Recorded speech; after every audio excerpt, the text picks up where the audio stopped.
اعوذ باللہ من الشیطان الرجیم بسم اللہ الرحمن الرحیم ربی یسر ولا تعسر وتمم بالخیر۔ آج میں سورہ بقرہ آیت 196 سے 253 کے جو مضامین کا خلاصہ ہے وہ بیان کروں گا۔ تو سب سے پہلے سورہ بقرہ کی آیت نمبر 196 سے 207 تک مناسک حج اور عمرہ اور حج کی فرضیت اور اہمیت کے بارے میں بیان کیا گیا ہے۔ سب سے پہلے مناسک حج جو ہیں اس میں ہے 7 تاریخ سے حج کی نیت کرتے ہیں، پھر احرام باندھنا ہے اور طواف قدوم اور سعی ہے۔ اس کے بعد 7 اور 8 ذی الحجہ کو رات سے پہلے مینا پہنچ کر 8 تاریخ تک وہاں قیام ہوتا ہے۔ پھر 9 تاریخ کو فجر پڑھ کر عرفات کی طرف روانگی ہے، وہاں ظہرین پڑھنا ہے، پھر خطبہ حج سننا ہے اور اللہ تعالیٰ سے گر گرا کر دعائیں کرنی ہیں۔ پھر 9 ذی الحجہ کو مغرب کی اذان کے بعد مزدلفہ روانگی ہے اور وہاں پہنچ کر مغربین پڑھنا ہے، رات گزارنا ہے۔ پھر 10 تاریخ کو فجر پڑھ کر مینا میں بڑے شیطان کو کنکریاں مارنا، قربانی کرنا، بال منڈانا۔ پھر 11، 12، 13 کو طواف زیارت، مینا میں قیام، تینوں شیطانوں کو کنکریاں مارنا اور اللہ کو یاد کرنا۔ اب اس میں حج کی کچھ قسموں کا بیان ہے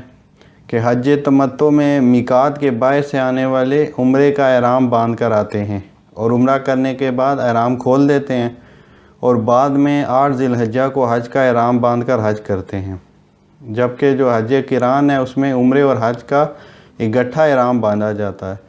اور احرام حج کے مناسک ادا کرنے کے بعد ہی کھولا جاتا ہے۔ اب بعض لوگ سفر حج میں کھانے پینے کا سامان ساتھ نہیں رکھتے تھے اور کہتے تھے کہ ہم اللہ پر توکل کرتے ہیں، لیکن جب راستے میں کھانا ختم ہو جاتا تو لوگوں سے مانگنا شروع کر دیتے تھے۔ تو ان کو سمجھایا گیا ہے کہ توکل یہ نہیں ہے کہ انسان لوگوں کے آگے ہاتھ پھیلانا شروع ہو جائے، بلکہ اسباب کو اختیار کرنا یہ شریعت کا تقاضا ہے۔ اب بعض لوگوں میں یہ بھی غلط فہمی تھی کہ حج میں تجارت کرنے کو جائز نہیں ہے، حالانکہ سفر حج میں روزی کمانے کا کوئی ذریعہ اختیار کرنا جائز ہے، شرط صرف یہ ہے کہ اس سے حج کے جو ضروری کام ہیں وہ متاثر نہ ہوں۔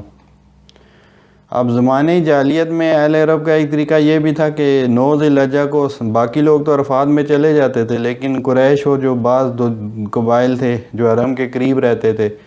وہ عرفات نہیں جاتے تھے بلکہ مزدلفہ میں ہی رہتے تھے اور وہیں وقوف کرتے تھے۔ وہ کہتے تھے کیونکہ ہم تو حرم کے مجاور ہیں اور عرفات چونکہ حدود حرم سے باہر ہے اس لیے ہم وہاں نہیں جائیں گے۔ تو ان کی اصلاح کی گئی ہے کہ جس طرح ہم لوگ جو ہیں وہ عرفات میں وقوف کرتے ہیں اور پھر وہاں سے مزدلفہ آتے ہیں، تم بھی ایسے ہی کرو۔ اب وہاں پر لوگ دعائیں مانگتے تھے، لیکن کیونکہ وہ لوگ آخرت کے قائل نہیں تھے اس لیے ان کی دعا صرف دنیا کی بہتری تک محدود ہوتی تھی، جبکہ ایک مومن کو دنیا اور آخرت دونوں کی بھلائی مانگنی چاہیے، اور دعا بھی سکھائی گئی ہے کہ ربنا آتنا فی الدنیا حسنۃ وفی الآخرۃ حسنۃ وقنا عذاب النار۔ اب پھر آیت نمبر 206 میں ایک شخص جو تھا اخنس بن شریک، وہ مدینہ منورہ میں آئے اور نبی پاک کے پاس آ کر اس نے بڑی چکنی چپڑی باتیں کی اور اللہ کو گواہ بنا کر اپنے ایمان لانے کا اظہار کیا، لیکن جب وہ واپس گیا تو راستے میں مسلمانوں کی جو کھیتیاں ہیں وہ جلا دیں اور ان کے مویشیوں کو ذبح کر دیا، اور یہ آیت اسی پس منظر میں نازل ہوئی تھی۔ البتہ یہ ہر قسم کے جو منافقوں پر پوری اترتی ہیں۔ اور آیت نمبر 207 جو ہے وہ بعض مفسرین کے نزدیک حضرت صہیب رومی رضی اللہ عنہ کے بارے میں نازل ہوئی۔ ان کا تعلق روم سے تھا، وہ غلام بنا کر مکے میں بھیج دیے گئے تھے۔ جب انہوں نے ہجرت کا ارادہ کیا تو مشرکین مکہ نے ان سے کہا کہ آپ جب یہاں آئے تھے تو آپ غلام تھے اور یہ جو سارا مال و اسباب آپ نے کمایا ہے یہ مکے میں رہ کے کمایا ہے، اس لیے آپ اپنے ساتھ لے کر نہیں جا سکتے۔ تو انہوں نے اپنا سارا مال و اسباب ان کے حوالے کیا اور مدینے کی طرف اللہ کی رضا کی خاطر خالی ہاتھ ہجرت کی۔ پھر سورہ بقرہ کی آیت 208 سے 220 میں جو صحابہ کی فریضہ جہاد فی سبیل اللہ کے بارے میں بطبع بشری ایک کراہت اور اللہ تعالیٰ کا اس پر تاکیدی خطاب، اے ایمان والو پورے کے پورے میں اسلام میں داخل ہو جاؤ اور شیطان کی پیروی مت کرو کیونکہ وہ تمہارا ایک کھلا دشمن ہے۔ پھر فرمایا کہ واضح دلائل آنے کے بعد بھی جو اس دین پر عمل نہیں کرے گا تو اللہ کا اس پر سخت عذاب ہوگا۔ اب لیکن یہ اسی کی اپنی حکمت سے وہ طے کرتا ہے اللہ تعالیٰ کہ کس کو کب اور کتنی سزا دینی ہے۔ اور پھر ایک بات کہی گئی ہے کہ یہ جو لوگ ہیں کفار مکہ اور یہود مدینہ، یہ کس بات کا انتظار کر رہے ہیں کہ اللہ تعالیٰ خود ہی اتر آئے اور فرشتے بھی، اور معاملہ ان کے سامنے چکا دیا جائے، کیونکہ مختلف جو کفار اور خاص طور پر یہود مدینہ اس قسم کے مطالبات کرتے تھے کہ اللہ تعالیٰ براہ راست ہمیں نظر آ کر ہمیں ایمان لانے کا حکم کیوں نہیں دیتا۔ تو اس کا جواب دیا گیا ہے کہ کائنات میں جو پھیلے ہوئے جو واضح دلائل ہیں ان کی روشنی میں اللہ کی توحید اور اس کے رسولوں پر ایمان لائیں، کیونکہ جو اصل آزمائش جو ہے اور اصل جو قیمت ایمان بالغیب کی ہے، اگر اللہ تعالیٰ نظر آ جائیں تو آزمائش کیا ہوئی پھر، کیونکہ یہ دنیا تو آزمائش کے لیے بنائی گئی ہے۔ اب پھر مسلمانوں کو خطاب کرتے ہوئے کہا گیا کہ اگر بنی اسرائیل سے پوچھ لو، اگر تمہیں اس چیز پہ یقین نہیں آتا کہ جو لوگ اللہ کی نعمتوں کی ناشکری کرتے ہیں تو انہیں اللہ تعالیٰ کا کیسے عذاب ان پر آتا ہے۔ اب کفار کا ایک باطل دعویٰ تھا کہ کیونکہ اللہ تعالیٰ ہمیں رزق دے رہا ہے خوب،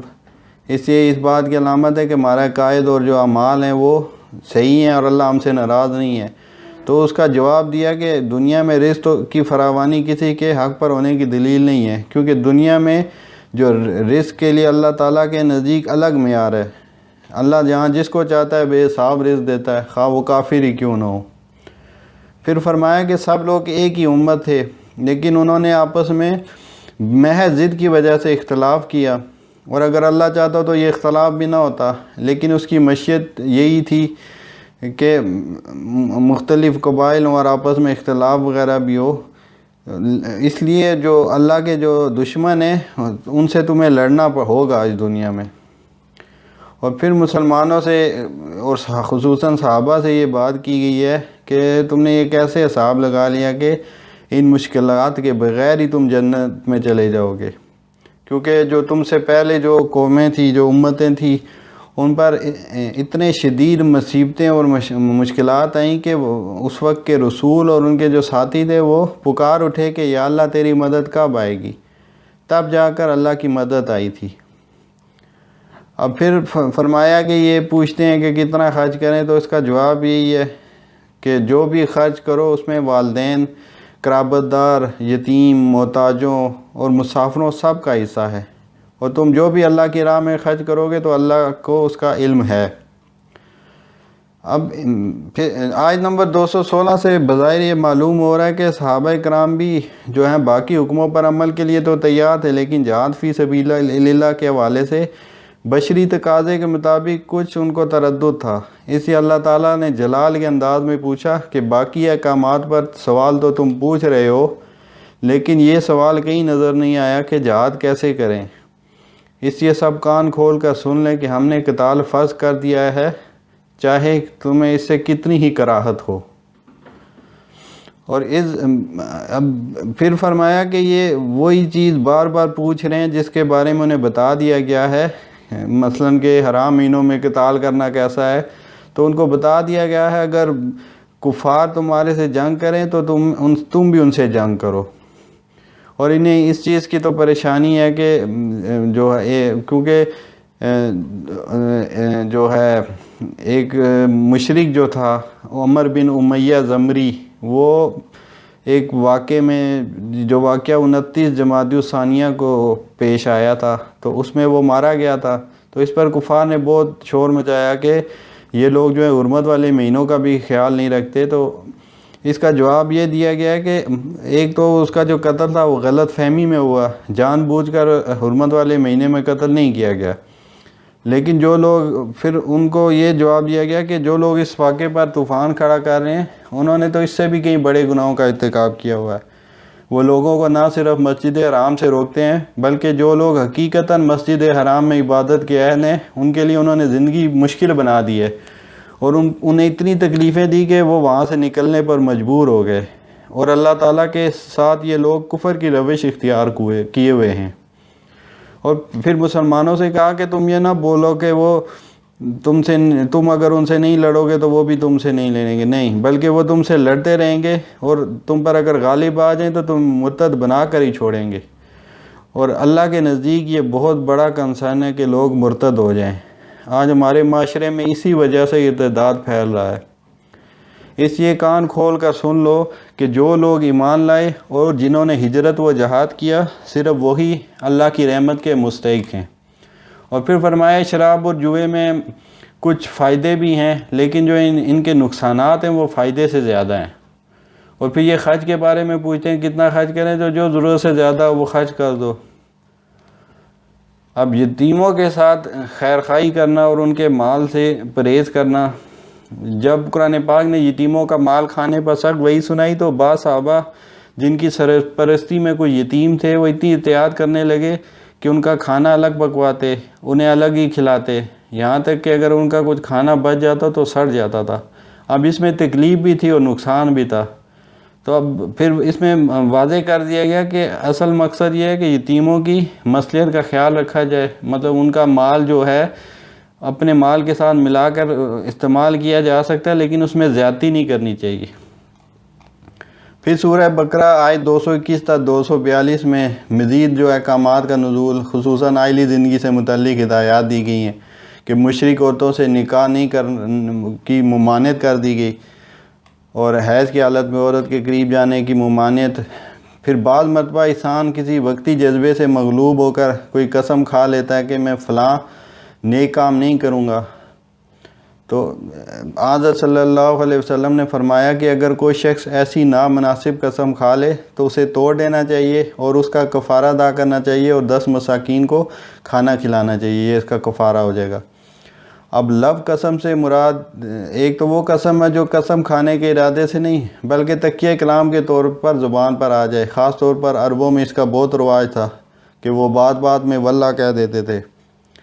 اب ایسی قسموں پر گناہ تو نہیں ہوتا، لیکن انسان کو چاہیے کہ وہ قسم کھانے میں احتیاط سے کام لے اور ایسی قسم سے بھی پرہیز کرے۔ اب عربوں میں ایک ظالمانہ طریقہ رائج تھا، وہ قسم کھا بیٹھے تھے کہ اپنی بیوی کے پاس نہیں جائیں گے، نتیجہ کہ یہ بیوی غیر معینہ مدت تک لٹکتی رہتی تھی، نہ اسے بیوی جیسے حقوق ملتے تھے اور نہ وہ کہیں اور شادی کر سکتی تھی۔ اس قسم کو ایلا کہا جاتا ہے، اور یہاں پہ قانون بنا دیا کہ جو شخص ایلا کرے وہ یا تو 4 مہینے کے اندر اندر اپنی قسم توڑ کر کفارہ ادا کرے، ورنہ جو ہے بیوی اس کے نکاح سے نکل جائے گی۔ اب طلاق یافتہ عورت 3 حیض تک انتظار کرے، دوسری شادی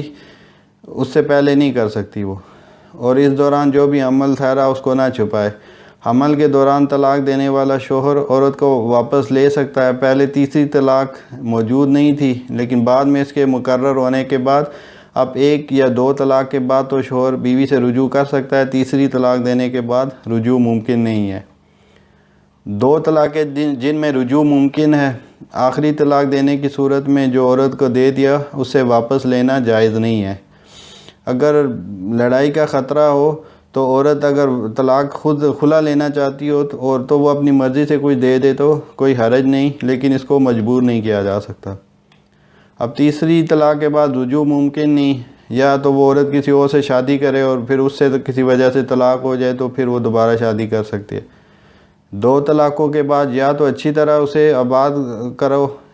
یا پھر بلائی سے الگ کر دو، تنگ نہ کرو اس کو۔